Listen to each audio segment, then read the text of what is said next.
Hello friends, welcome to Take Two for this Wednesday, the 24th of May, 2023. I'm Jeannie. I'm so glad that you have decided to come along for the ride on this hump day. I was talking to a friend recently whose husband just not too long ago came back from a long tour in the military. Now it was kind of, he's in secret stuff, so he's not allowed to really give details of where he's been.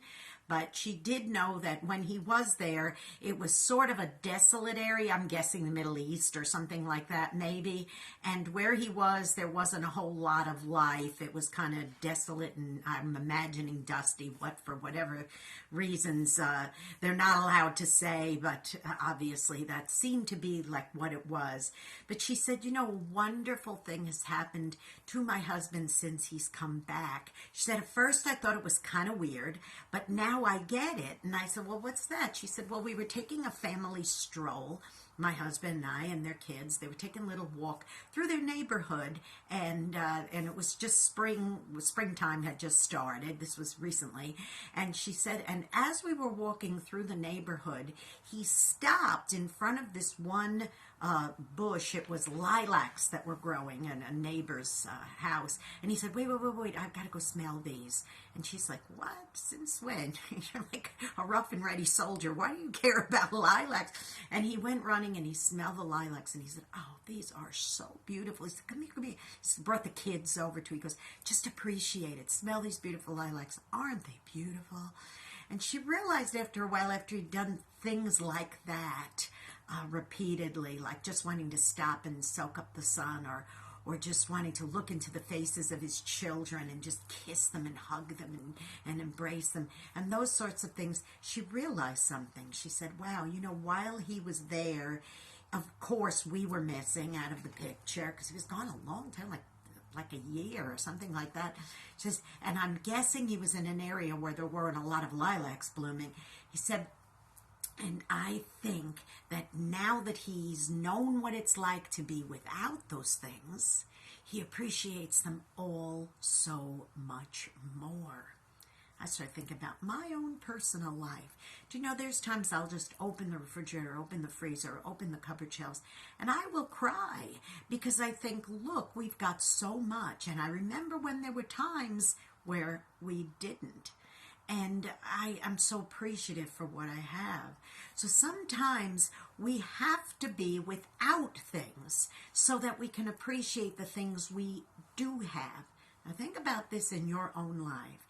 If you're the type of person who's been fortunate enough to never have to worry about being in want, ever, you've never had to live in a place where you had to worry about paying the bills or that the electricity was going to be turned off, or you always had food in the house, you always had those things, that's fine. God bless you if that's the case. But if suddenly you had to be without, how would you respond? How would you react? Now, if you are a person who's been without those things, you have to agree with me, unless you became bitter as a result of it. If that didn't happen, good. Instead, if you became thankful and grateful for what you do have now, that's even better. And that's the way we should respond to things like that. So if you're one of the ones who's never had to do without, have consideration and understanding for those who are currently in a situation of being without, or for those who've, or like the husband coming home from the military and wanting to smell those lilacs. Understand where they're coming from, and then you'll get a greater understanding for yourself about how you could respond to things like that. I know I'm grateful, and I will forever be grateful, and I never want to forget. I'm not going to dwell on bad stuff that happened in the past or times where it was lean and all that, but I do want to always remember that I was there and now I'm here, and I'm so, so thankful for those times because they made me stronger and what I am today. Now listen, go out and be a blessing to somebody today, because you may end up being the only one who is.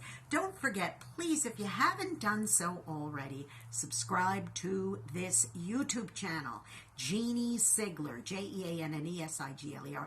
Hit the notification bell, ding. Don't forget to give me a thumbs up if you're appreciating what you're seeing. Don't forget to leave your positive comments. I will take them. I will read every single one. I'll respond if I am, if when I see them, I will respond to them. I want to keep in touch with you, okay? And listen, don't forget to tune into my radio program on ultimateoldiesradio.com every Saturday at 9 Eastern, 8 Central AM and PM. It's called Through the Eyes of a New York Woman. Great fun stuff. And also don't forget to also tune in on Sundays for a replay of that same program at 4 Central, 5 Eastern AM and PM on oldie700.com. That's oldie700.com.